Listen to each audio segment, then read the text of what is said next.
Hello there. Good morning. Welcome to another edition of Knocks to Nuggets. My name is Oluwayomi Ute, and it's such a joy to come your way this very beautiful morning. I'm so excited that God has preserved us to see this month of March, and I always wow. So I think I'm having a feedback from somewhere. Okay, it happens. Hmm. Okay, so just hold on while we try to sort what's this conflicting thing is. Okay,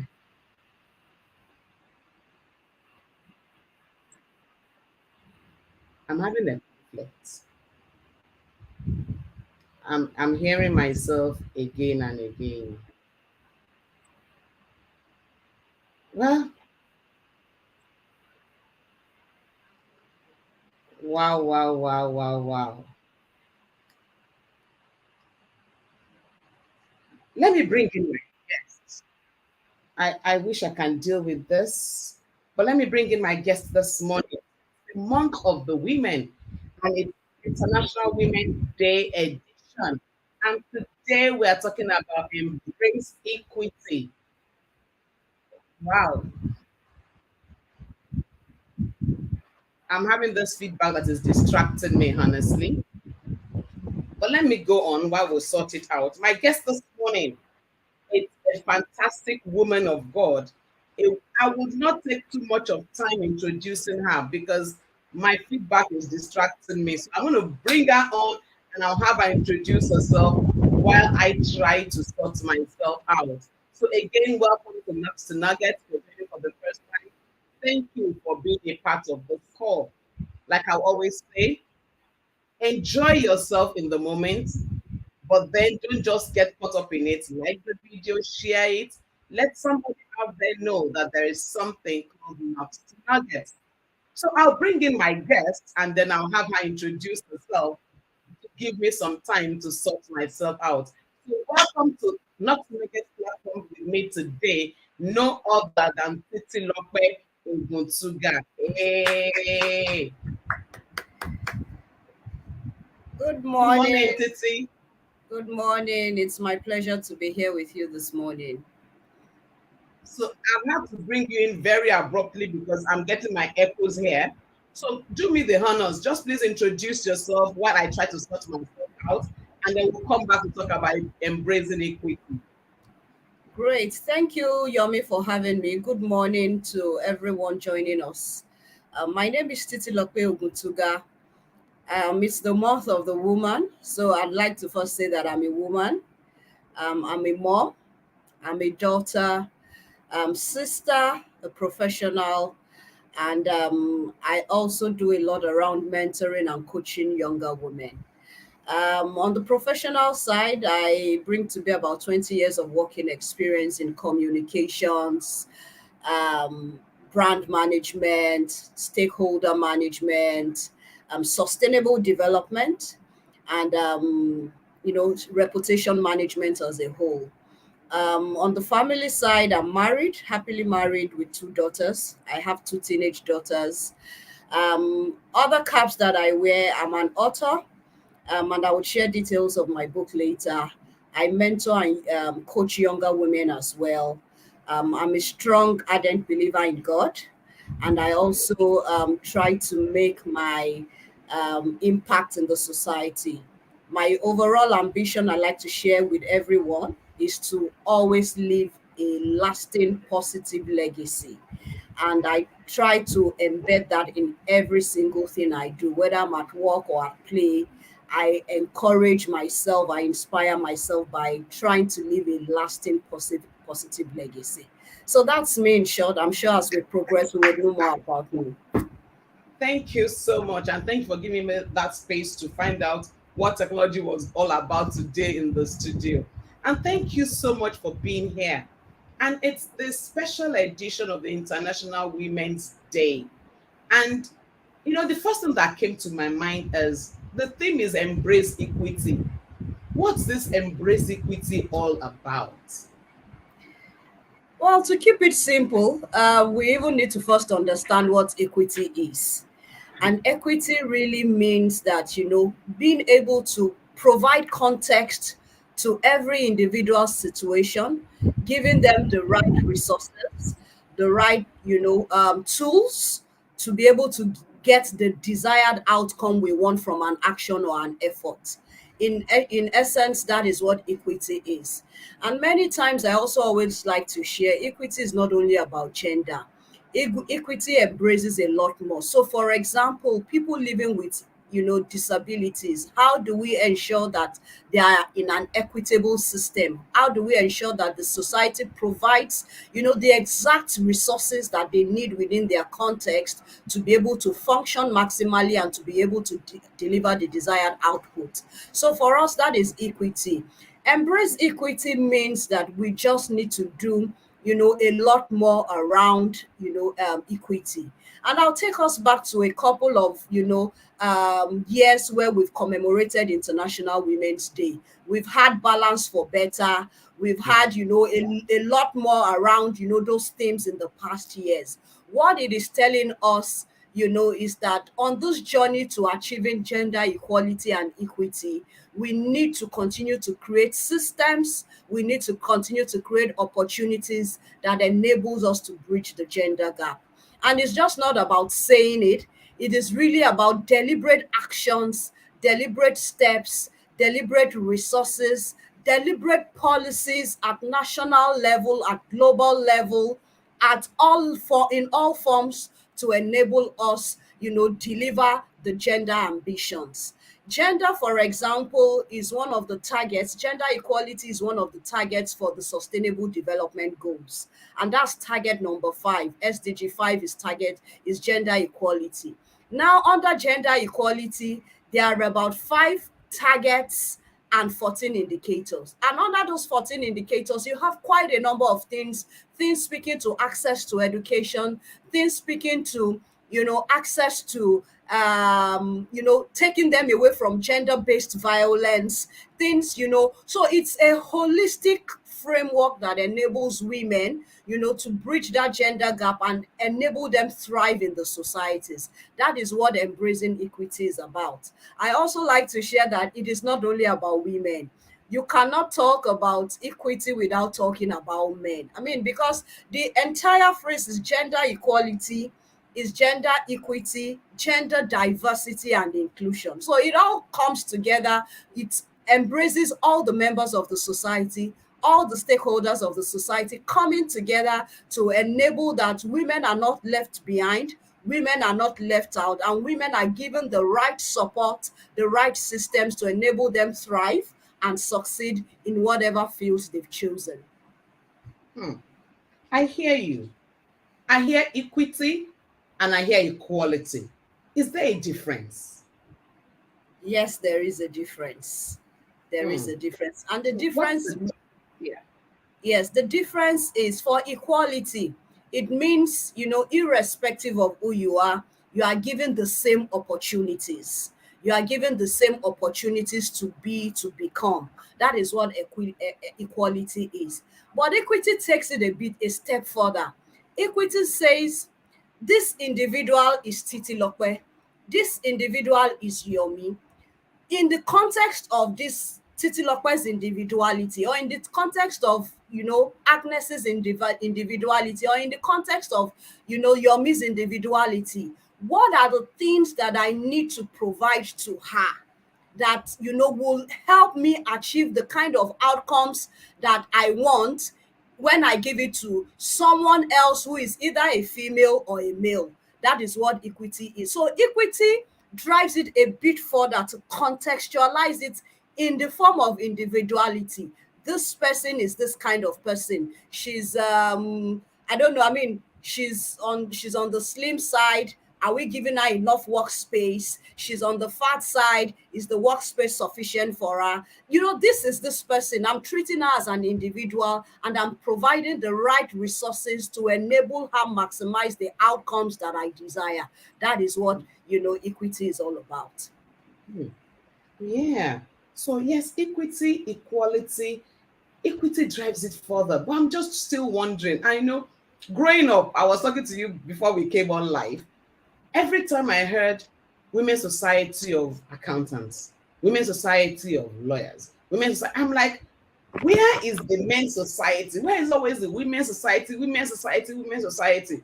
What's this all society about? Growing up, I mean, I was a young primary school, secondary school there about, and I always will hear it and I will wonder about it. And then now I again, the issues are still there. Is there a role that we okay? So first and foremost, these women societies that we have, what's the benefit? Why should I, as a professional, belong to these societies? Is there a benefit? And if there is, can you enlighten us a bit about them? Well, many of the societies are needed. I always say that first because within our cultural context, there are so many things that we see, we experience that does not give a level playing field between a woman and a man, especially in the corporate setting or in the professional space.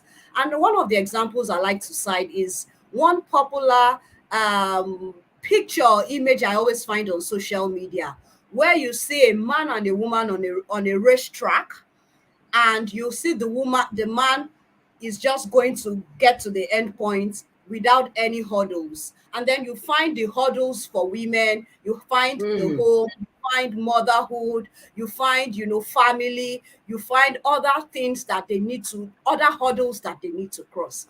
I believe that that is the first foundation for why these women societies are created, because in mm, culturally in our cultural context, there are so many things that pretty much draws the woman back. You have things like physiological things. Let's even take it from that point. You have health wise things that they need to deal with. And I'm happy we're in a safe space. Imagine women that have very painful menstrual periods. Imagine the impact on them in their career. 3, 4, 5 days in a month, a woman cannot function effectively. 3, 4, 5 days true. a month, a woman is having hormonal imbalance. She doesn't even want to talk to anybody. She can't even explain it herself that this is how I feel. She cannot even, share her feelings the exact way she's feeling them.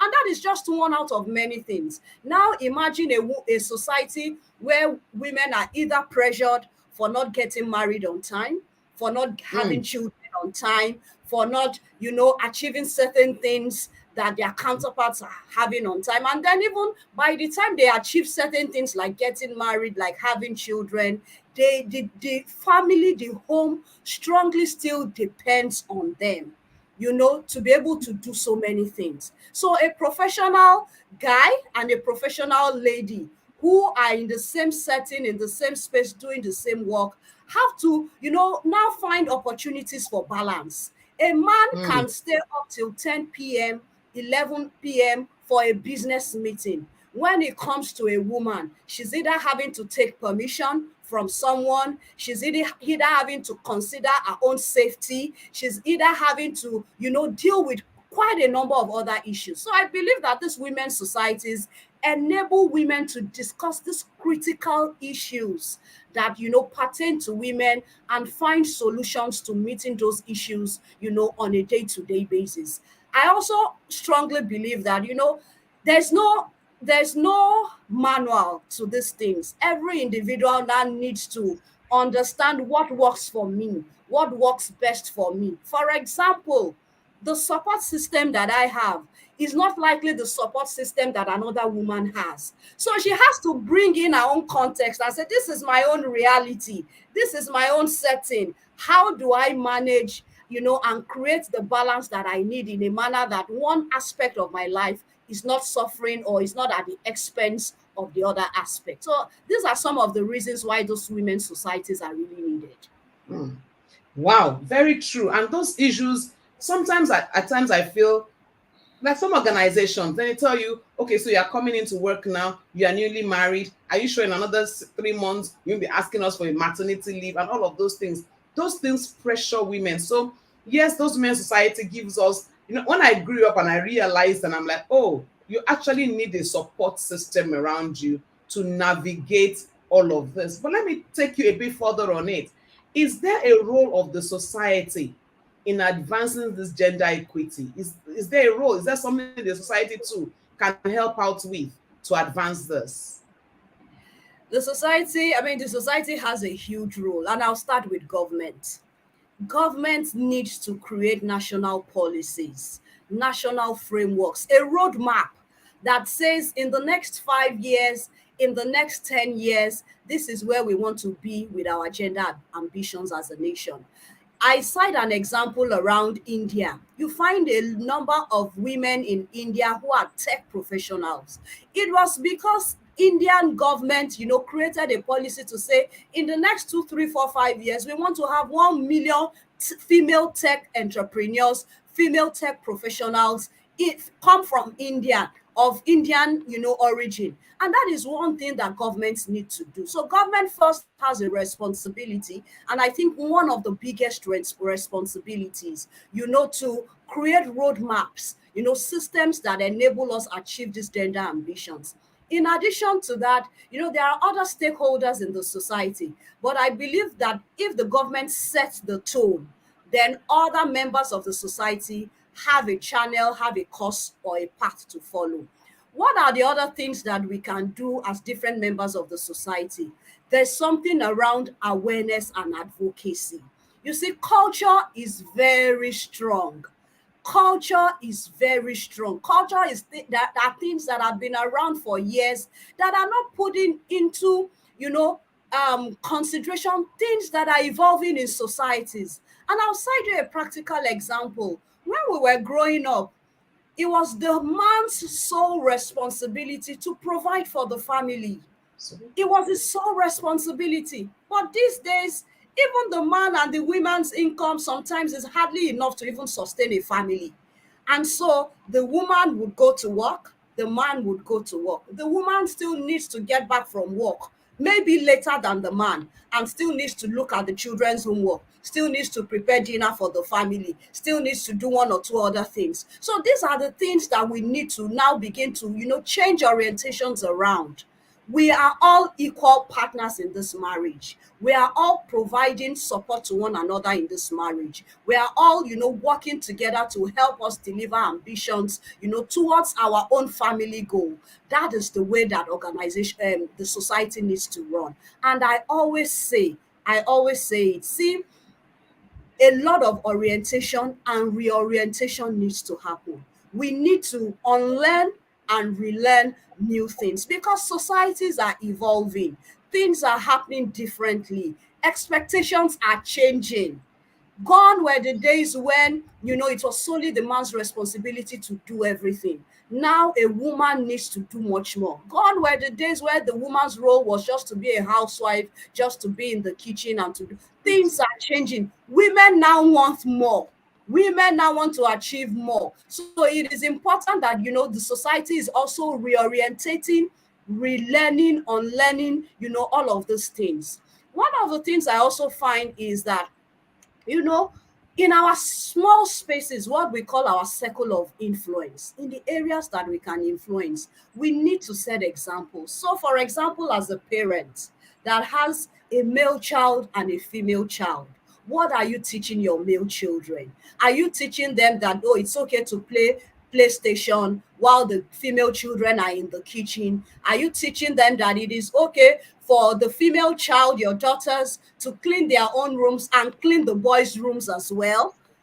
Are you teaching them that when mommy is in the kitchen, then only the female children should be in the kitchen? And Gone were the days where that cooking was a skill for women. I tell people cooking is like swimming. It's a life skill. Everybody needs to learn it. Both man, both woman. So I mean both boy, both girl. So it is important that we also within our circle of influences, we do these things because first family is the smallest unit of the society. So when we get it right at family level and we are changing those orientations, we are making the male child more responsible. We are not breaking down roles into gender roles pretty much, then it transcends. And when those boys become men and they get married, you will see that their perspectives will change, the things they talk about will change, the way that they see the woman will change. Hmm. There were some homes when we were growing up that, the father was the master and all and everything. When he speaks, no, the woman cannot even hear her opinions. She can't even hear her views. A boy that is groomed in a home where, both parents are deliberate about, roles, about what they do, about the skills the children learn, about perspectives and mindsets, that male child grows up to become a man that is more responsible, that accepts, his wife, the female gender, even in his workspace,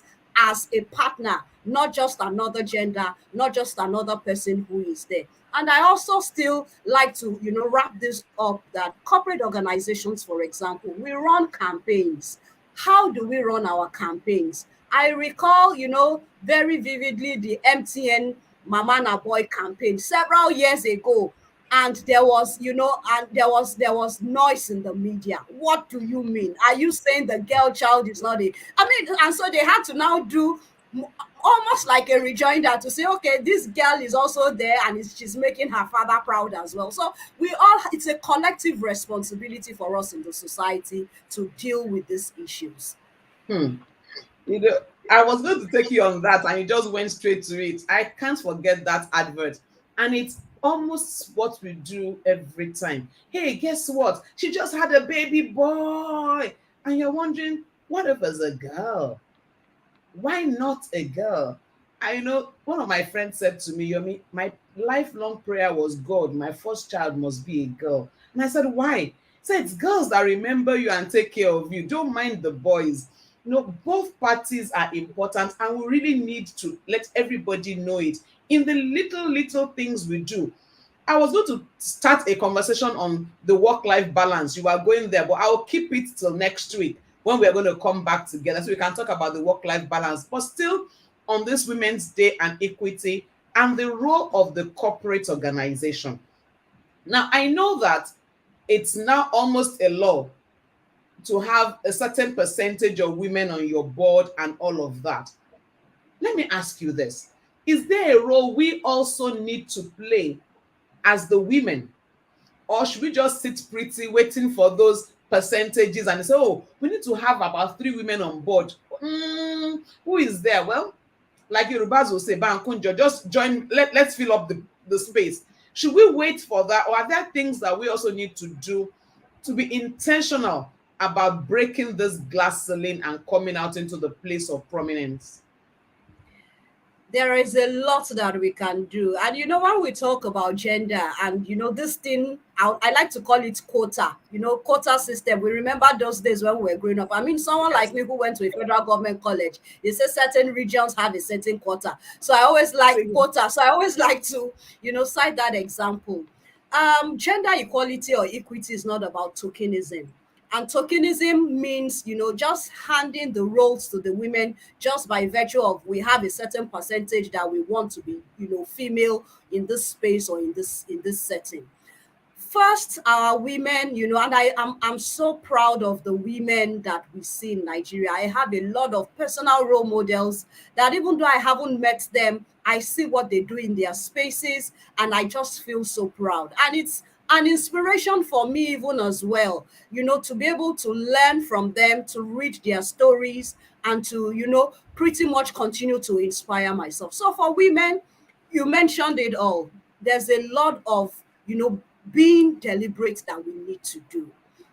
Not nobody, I mean, there's no free lunch in Freetown, and it applies to us all as women. You even going for a date now, you need to have your money in your pocket so that no, you don't get embarrassed at the end of the day, and you eat what you can afford. And I think it's as simple as that. As women, we need to continue to upskill. I mean, there's no end to learning. There is no end to learning. Just yesterday, I reached out to a friend who I know is very big on books. I am big on books as well. I mean, my personal library, I have over 2,000 books. And I told him, I said, I don't have time to read anymore. can you recommend some, audiobook apps that I can download? Because he's very big on books, and he shared a few with me, and I started listening, just yesterday evening. So the power of knowledge, we cannot underemphasize it, we cannot overemphasize it, and we cannot underestimate it. That is first. We need to keep upskilling. We need to keep, learning. We need to keep also getting into spaces. One of the advantages that I think men have over women is that men are deliberate about networking. You will see three men, they may not even know each other's names. They'll just say, "Guy, how far? How are you doing?" And the next minute the guy needs help and is calling some guy that he met randomly in some place. So we women need to, do a lot around networking. Networking is the opportunity where we learn, we see what other things are doing. We can even identify a mentor or a mentee, a coach or a coachee, a sponsor. Those are the areas where we men need to do a lot more. And then there's this thing about executive presence, especially for the female professionals. How are you saying? How do you project yourself, your personal brand? What are you known for? Those are the things that will get you to the table. Those are the things that will get you to the table. So what personal brand are you projecting? What narrative are you projecting about yourself? There's a lot that we need to do as women. How do you project your personal brand? How do you, discuss at meetings? Do you go to spaces and you just go there for the purpose of just being there, or you leave a memorable footprint in that space where you've been there? There are sometimes you attend meetings that in 2 3 minutes you've mentioned your key points, and that is what lingers in the minds of everybody that is there. So we women have a responsibility, one, to continue to upskill. We have a responsibility to network more, join women's associations. WIMBIS is there, Women Accountants Association, Women Engineers Association. Go there not just for the purpose of being a member and having it on your CV. No, it's not just enough to have it on your CV. You need to translate those networks into tangible relationships that you can use either in the workspace or even in your personal life. Most of my closest friends were earned from my career, from the workspace. The people the women I'm most closest to were women that I were friendships that I earned in the workplace. So we need to maximize our relationships, our networks, to translate into relationships, and we need to keep telling our stories. There's a lot of beauty in telling stories. It's not going to be all rosy, it's not going to be all exciting, but in telling our stories, we help other people learn.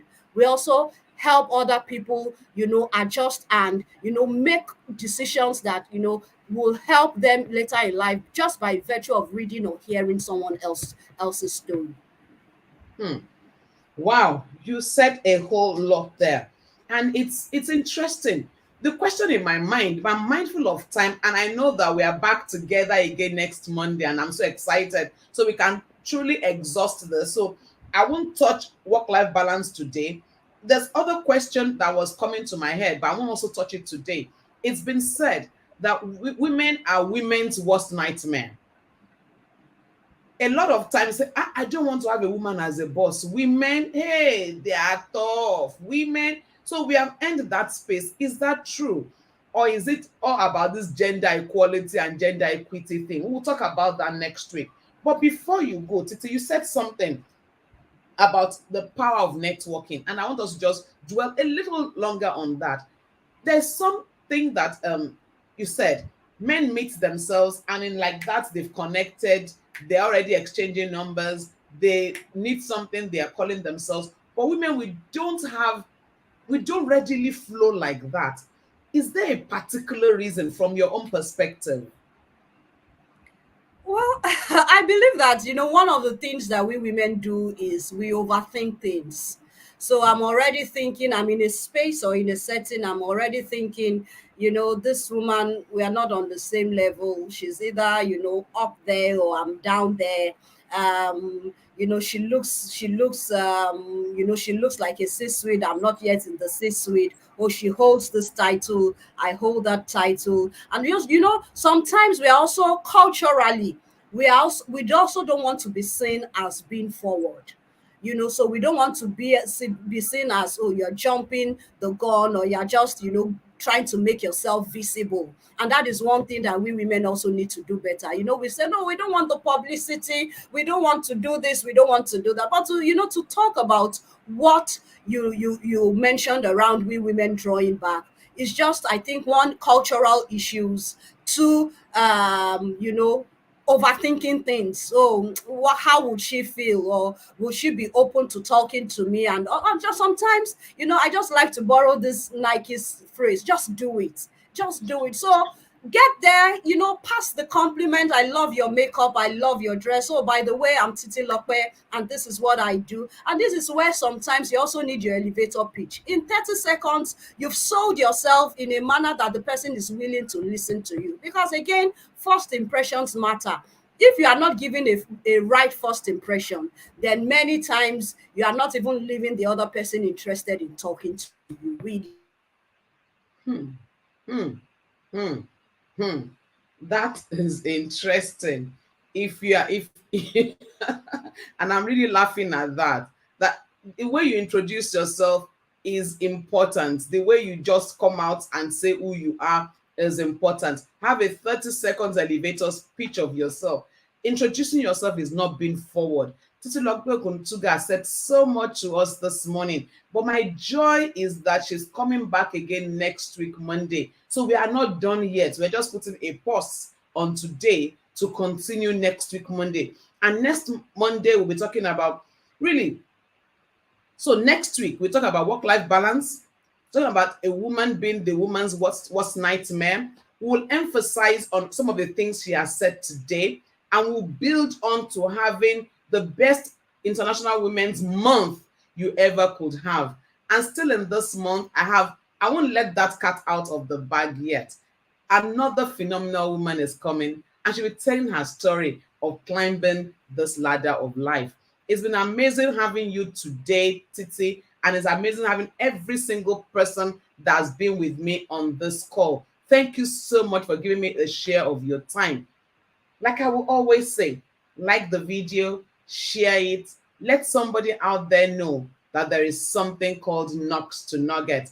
It will be a joy to see all the thumbs up, all the likes, all the shares. It will help promote the channel a lot more. Until I come your way next week, don't forget, if you can think it, you can be it, and you can have it. And as always, together we win. Go into the week, enjoy your week, and be your best self. Nothing less than the best is good enough for you. See you next week. Have a wonderful day. Bye for now.